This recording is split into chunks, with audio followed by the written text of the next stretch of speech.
Hello guys, solar farming की और एक न्यू वीडियो में आपका स्वागत है। तो वीडियो की शुरुआत वहीं से होती है जहाँ से पिछला वीडियो खत्म हुआ था। हमें देखने को मिलता है कि जो एंड क्रॉप का बीज था वो बड़ा हो चुका था और अब वो बीज एक छोटा सा क्यूट सा पौधा बन गया था, जिसे देख कर सारे लोग हैरान हो जाते हैं। जबकि सेजुन तो डर के मारे गिर ही जाता है। वो कहता है कि यही प्यूरिफिकेशन एंड का बीज है और ये पौधा बन चुका है। अब वैसे तो जैसे मैंने सोचा था ठीक वैसे ही अब ग्रो हो रहा है, लेकिन क्यों मुझे ऐसा थोड़ा सा अजीब सा लग रहा है। अब ये पौधा अपनी आंखें खोलता है और दौड़ते दौड़ते कहीं पर जाने लगता है। वैसे पौधा कम और बतख का बच्चा ज्यादा लग रहा है। जब उसे जाते हुए देखता है तब वो कहता है कि पौधा किधर जाने की कोशिश कर रहा है। हमें देखने को मिलता है कि पौधा फ्लेम की ओर दौड़ते जा रहा था। सारे लोग ये देख के हैरान हो जाते हैं। फ्लेम भी घबरा जाती है कि मेरे पास दौड़ के क्यों आ रहा है। जबकि सेजू ने देख के घबरा जाता है और फ्लेम को आगाह करता है, उसकी चिंता करते हुए कि तुम्हारे पास जा रहा है, कहीं तुम्हें नुकसान न पहुंचा दे। लेकिन फ्लेम सेजू कहती है कि जो पेड़ का पौधा है वो कोई बुरा पौधा नहीं है, लेकिन वो काफी ज्यादा मनी मन घबराई हुई थी। लेकिन हमें देखने को मिलता है कि जब वो पौधा फ्लेम के पास जाता है तब वो छोटा सा बतख का बच्चा ही बन जाता है। वो काफी ज्यादा खुश था फ्लेम को देखकर। वो फ्लेम से प्यार कर रहा था। फ्लेम सबको कहती है कि ये मुझे बस प्रोटेक्ट करने के लिए आ रहा था। तब सेजुन फ्लेम से पूछता है लेकिन ये तुम्हें प्रोटेक्ट क्यों कर रहा है। तब वो छोटा सा क्यूट सा पौधा भी बोलने लगता है। वो कहता है कि एंड प्रोटेक्ट करेगा, एंड प्रोटेक्ट करेगा।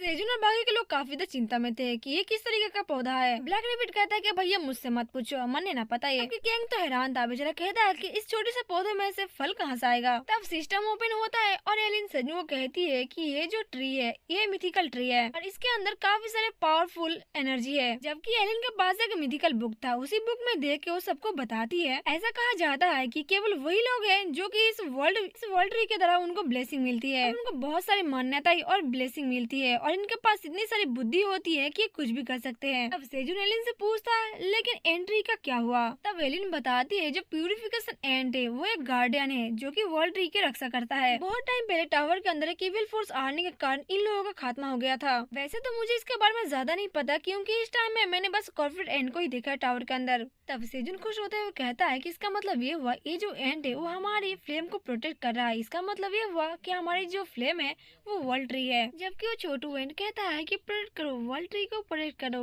अब ये सुन के तो फ्लेम तो बहुत ज्यादा घबरा जाती है। वो सेजुन से कहती है कि नहीं ऐसा नहीं हो सकता, मैं कैसे वर्ल्ड ट्री हो सकती हूँ, मैं तो बस एक छोटी सी एप्पल ट्री हूँ, मैं कैसे वर्ल्ड ट्री बन सकती हूँ। लेकिन जब एलियन सिस्टम को देखती है तब उसे मालूम पड़ता है कि वर्ल्ड ट्री नाम की कोई भी चीज अभी टावर के अंदर अवेलेबल नहीं है। ऐसा लगता है कि जैसे एंड ने उस फ्लेम का पोटेंशियल देख लिया होगा तभी जाकर उसको लग रहा होगा कि ये वर्ल्ड ट्री है। लेकिन ऐसा हो भी सकता है कि फ्लेम एक बाद में जाकर वर्ल्ड ट्री बन सकती है क्योंकि एंड के अंदर इतनी ताकत होती है कि वो पहचान सके कि इसके अंदर कितना ज्यादा पोटेंशियल है और फ्लेम के अंदर पोटेंशियल है वो बाद में जाकर वर्ल्ड ट्री बनने के काबिल बन सकती है। सेजुन फ्लेम को देखते हुए कहता है इसका मतलब ये है कि हमारी जो फ्लेम है वो एक वर्ल्ड ट्री है। फ्लेम बेचारी तो बहुत ज्यादा परेशान थी। वो कहती है कि मास्टर मैं तो एक तुच्छ एप्पल ट्री हूँ, मैं वर्ल्ड ट्री कैसे बन सकती हूँ। तब सेजुन ब्लैक रैबिट और गैंग को कहता है कि दौड़ के जाओ और एक बहुत ज्यादा साफ पानी लेके आओ और याद रखना साफ पानी में कोई भी गड़बड़ नहीं होनी चाहिए। साफ पानी का मतलब है पूरी तरीके से साफ पानी। तो दोनों दौड़ के जाते हैं और कहते हैं कि हम अभी ला के आते हैं। अब सेजुन फ्लेम से कहता है क्या तुम्हें गर्मी लग रही है या फिर तुम्हें ठंडी लग रही है, क्या तुम्हें कुछ और चाहिए, क्या तुम्हें और ज्यादा लाइट चाहिए, तुम्हें जो चाहिए तुम मुझे बता दो, मैं तुम्हारे सारे विश फुलफिलमेंट करूंगा। और अब सेजुन उस एंड को भी कहता है कि तुम भी एक प्यूरिफिकेशन एंड हो तो तुम अच्छे से ध्यान रखना कि तुम्हें कैसे फ्लेम को प्रोटेक्ट करना पड़ेगा, तुम उसका अच्छे से देखभाल करना। तब वो सुनकर गोल गोल घूमने लगता है। वो कहता है कि हाँ एंड प्रोटेक्ट करेगा, एंड प्रोटेक्ट करेगा।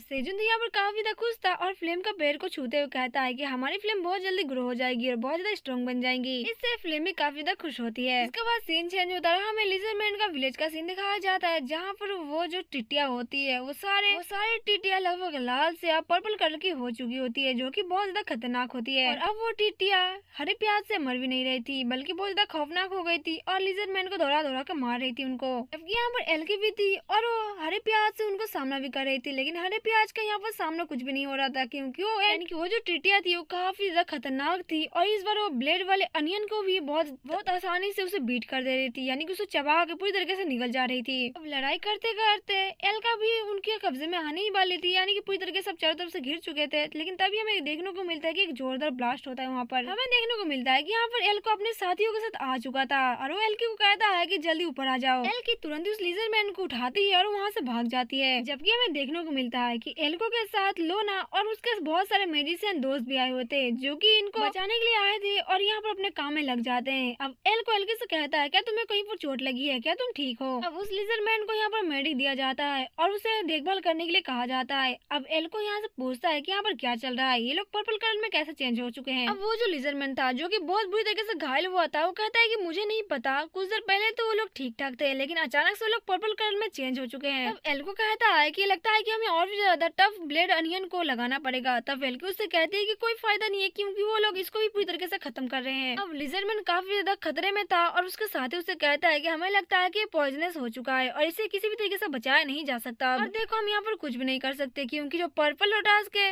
जो पॉइजन है वो काफी ज्यादा स्ट्रॉन्ग है और यहाँ तक कि यहाँ पर हम कुछ भी नहीं कर सकते, यहाँ पर कोई भी चीज सेपरेट नहीं है। यहाँ तक कि इसके लैंड और एयर में भी मतलब हवा में भी बहुत ज्यादा पॉइजनस फैल चुकी है। सारे लिजर्ड यहाँ पर काफी ज्यादा परेशान थे, वो किसी भी तरीके से लोटस को खत्म नहीं कर सकते क्योंकि वो लोटस धीरे धीरे बढ़ती जा रही थी और अपना रंग चेंज कर रही थी। और तो और ऊपर से ये लोग काफी ज्यादा पॉइजनस भी होते जा रहे थे जिस वजह से लोगों को काफी ज्यादा दिक्कत हो रही थी। हम इन लोटस को किसी भी तरीके से मार नहीं सकते अगर हम लोग मैजिक का इस्तेमाल ना करें और हमारे पास वॉरियर भी बहुत ज्यादा कम है। अब वेल को ये देख के बहुत ज्यादा परेशान था, वो कहता है कि मैदान के सारे लोग बहुत ज्यादा घबरा रहे हैं और यहाँ पर वॉरियर का जो हिम्मत था वो डगमगा रहा है।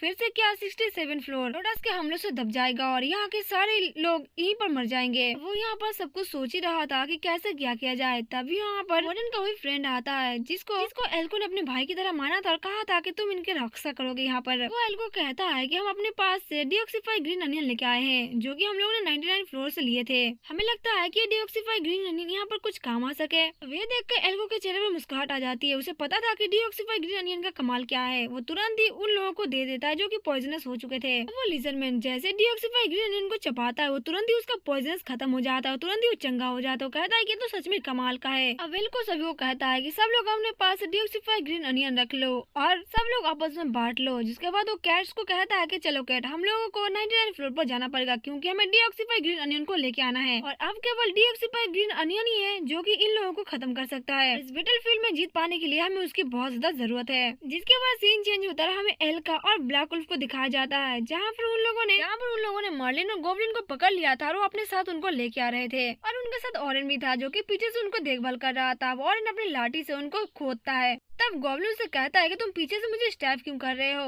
तब वॉरेन उससे कहता है कि मुझे ऐसा लग रहा है कि तुम अपने कोट में कुछ तो छुपा रहे हो, कुछ भी यहाँ पर गलत करने की कोशिश मत करना। तब गॉब्लिन उससे कहता है कि मैं अपने कोट के अंदर कुछ भी नहीं छुपा रहा हूँ, तुम एक इनोसेंट इंसान के अंदर ऐसे कुछ भी इंतजाम नहीं लगा सकते। इनोसेंट हाँ क्या। ब्लैक वुल्फ भी कहता है कि गॉब्लिन सतर्क रहना क्योंकि तुम मेरे पीठ के ऊपर बैठे हो और मुझे सब कुछ पता चल रहा है कि तुम क्या करने की कोशिश कर रहे हो, तो इस बात को तुम भूलना ही मत। अब इसे सुनकर तो बेचारे की सिटी पिटी गुल हो जाती है, लेकिन ऑरेंज चुप नहीं रहता। वो उसके पॉकेट में हाथ ढुका लेता है और कहता है कि मुझे दिखाओ तुम इसके अंदर क्या छुपा रहे हो। और उस कोट के जेब से एक की बाहर निकालता है। तब इसे देख कर गोब्लिन काफी ज्यादा हैरान था, लेकिन वो कहता है कि मैंने तुमसे कहा था ये तो मेरे घर का की है, इसके अलावा और कुछ नहीं है। अब वॉरेन उस की को लेके अपने बैग के अंदर डाल देता है। कहता है कि ठीक है अभी के लिए मैं इसको जब्त कर लेता हूँ, जब इसे जरूरत पड़ेगी तब मैं तुम्हें दे दूंगा। वो चला गोब्लिन तो यहाँ पर कुछ कर भी नहीं पाता, जबकि थी और वो कहता है कि तुम तो बहुत अच्छे काम कर रहे हो वॉरेन, ऐसे ही लगे रहो। जबकि हम देखते हैं कि लोना अभी तक थियो के फरे के ऊपर सोई हुई थी, अब वो जग जाती है। थियो कहता है कि तुम्हारी नींद पूरी हो गई क्या। तब लोना थियो से पूछती है क्या हम लोग वहाँ पर पहुँच गए। तब थियो से कहता है कि नहीं, हम लोग वहाँ पर बहुत जल्दी पहुँच जाएंगे, अभी हम 99 फ्लोर के रास्ते पर ही है। तुमने अपना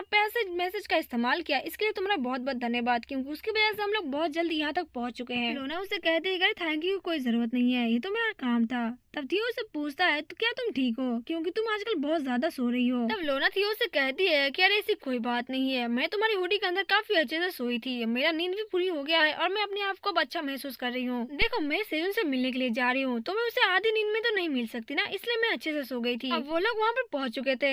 एल का थियो से कहता है कि देखो मैं सेजुन को देख सकता हूँ यहाँ से, जबकि हमें देखने को मिलता है कि सेजुन अपनी पलटनों के साथ उस कॉर्पोरेट एन को बाहर लेकर आया था और उससे पूछता है क्या तुम बाहर आके अच्छा महसूस कर रहे हो। तभी थियो सेजुन का आवाज लगाता है कि हम लोग यहाँ पर आ चुके हैं। सेजुन को देखकर खुश हो जाता है और कहता है कि वेलकम एवरीवन, तुम लोगों को सबका स्वागत है। जबकि हमें देखने को मिलता है कि ब्लैक रेबिट की सीधा नजर तो पीयूपी के ऊपर जाती है और पीयूपी भी ब्लैक रेबिट को नोटिस कर लेती है। पीयूपी काफी ज्यादा खुश थी और ब्लैक रेबिट को दूर से ग्रीट करती है। तब ये देखकर ब्लैक रेबिट काफी ज्यादा शर्मा जाता है और उसका मुंह और गाल लाले लाल हो जाता है। अब इसका शर्माता हुआ चेहरा तो यहाँ पर चबी रेबिट भी देख लेता है। वो उससे कहता है क्या तुम इस लड़की को जानते हो, कितना क्यूट है ना। तब ब्लैक रेबिट उसे बताता है कि हम बस कुछ सेकंड के लिए मिले थे। वैसे बच्चा काफी ज्यादा शर्मा रहा है। अब तियो उस कॉर्पोरेट एंड के पास जाता है और केंग से पूछता है कि अनफेमिलियर लग रहा है, जाना पहचाना नहीं लग रहा, क्या ये नया है। अब केंग उसे बताता है ये एंट है जो कि world tree guardian protection flame के लिए काम करता है। अब वेलका भी देखते हो कहता है गार्डियन प्रोटेक्शन ये कब आ गया।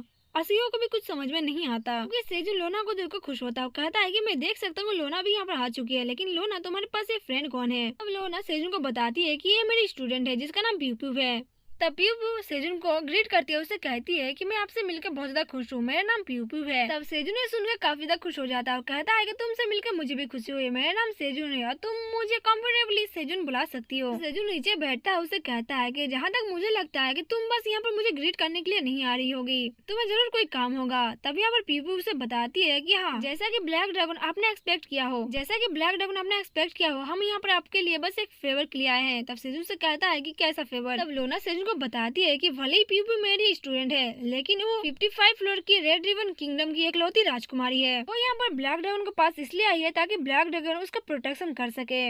अब ये सुनकर तो सेजुन की हवाइयाँ उड़ जाती है, बाकी सारे लोग बहुत ज्यादा हैरान हो जाते हैं। और रेबिट डैड और मॉम ये सुनकर तो उनकी तो हालत ही खराब हो जाती है कि रेड रिबन किंगडम की लास्ट प्रिंसेस अभी तक जिंदा भी है। अब वहाँ पर जितने सारे रेबिट थे सारे लोग उसके सामने झुक जाते हैं और कहता है कि और हाइनेस हमें माफ कर दीजिए। रेबिट डैड और मॉम प्यू प्यू के सामने झुक के माफी मांगने लगते हैं और उनसे कहते हैं कि किसे पता था कि आप जिंदा होंगी और स्वस्थ होंगी, हमने आपको नहीं पहचाना, इसलिए हमें माफ कर दीजिए। रेबिट मॉम उसे कहती है कि हमारी राजकुमार इतनी ज्यादा सुंदर है और इतनी बड़ी हो गई, इसे देख के हमें काफी खुशी मिल रही है, प्लीज हमें माफ कर दीजिए क्योंकि हम आपको नहीं पहचान पाए।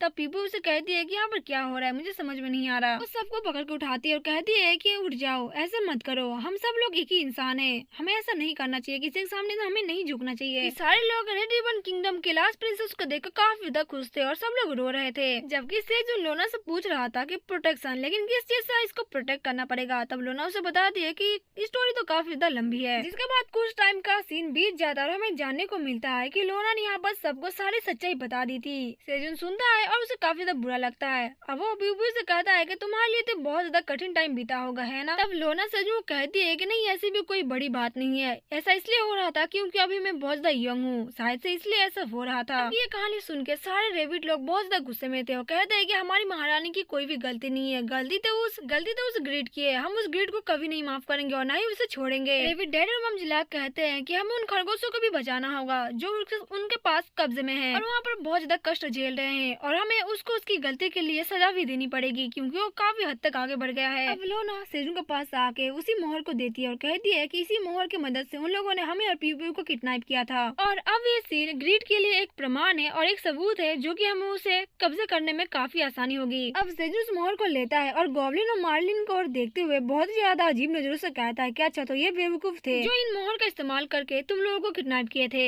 मैं तो तुम दोनों को बाद में इंटरेक्ट करूंगा और देखूंगा कि तुम लोग क्या चीज हो। जबकि ऑरेंज भी पीछे से लाठी और डंडा लेके खड़ा था कि भागो सालो, तुम लोगों को तो मैं ऐसे मारूंगा कि याद रहेगा तुम लोगों को। लेकिन सेजुन जब उस मोहर को देखता है तब वो थोड़ा सा हैरान लग रहा था क्योंकि उस मोहर के अंदर ड्रैगन का सील लगा हुआ था। अब सेजुन जैसे उस सील को देख रहा था तभी सिस्टम की ओर से एलिन का मैसेज आता है और एलिन सील को देखते हुए कहती है, अरे इस सील को तो यहाँ पर होना ही नहीं चाहिए था। तब सेजुन हैरान हो जाता है और उसे पूछता है क्यों इस सील को यहाँ पर क्यों नहीं होना चाहिए था। तब एलिन इस मोहर को अच्छी तरीके से देखते हुए कहती है क्योंकि ये व्हाइट ड्रैगन का सील है, ये जो सील है वो मेरे ग्रैंडफादर कैलियन मार्वेल के लिए बिलोंग करता है जो कि एक व्हाइट ड्रैगन थे। और अब इसे जानकर वो काफी ज्यादा हैरान हो जाती है और काफी ज्यादा परेशान लग रही थी। और इसी के साथ ये चैप्टर भी यहीं पर खत्म होता है। तो गाइस वीडियो अच्छा लगा हो तो प्लीज वीडियो को लाइक कर देना और चैनल को सब्सक्राइब जरूर कर देना और कमेंट करना तो भूलना ही मत, क्योंकि मैं सब लोगों की कमेंट पढ़ती हूँ और मुझे कमेंट पढ़ना आप लोगों को बहुत अच्छा लगता है। और हाँ, चैनल को सब्सक्राइब जरूर कर देना क्योंकि लास्ट में आप लोगों के लिए एक बहुत बड़ी सरप्राइज है। बस कुछ दिन और वेट कर लो, फिर आप लोगों को मिल जाएगा वो सरप्राइज। तब तक के लिए स्टे हैप्पी, बाय बाय।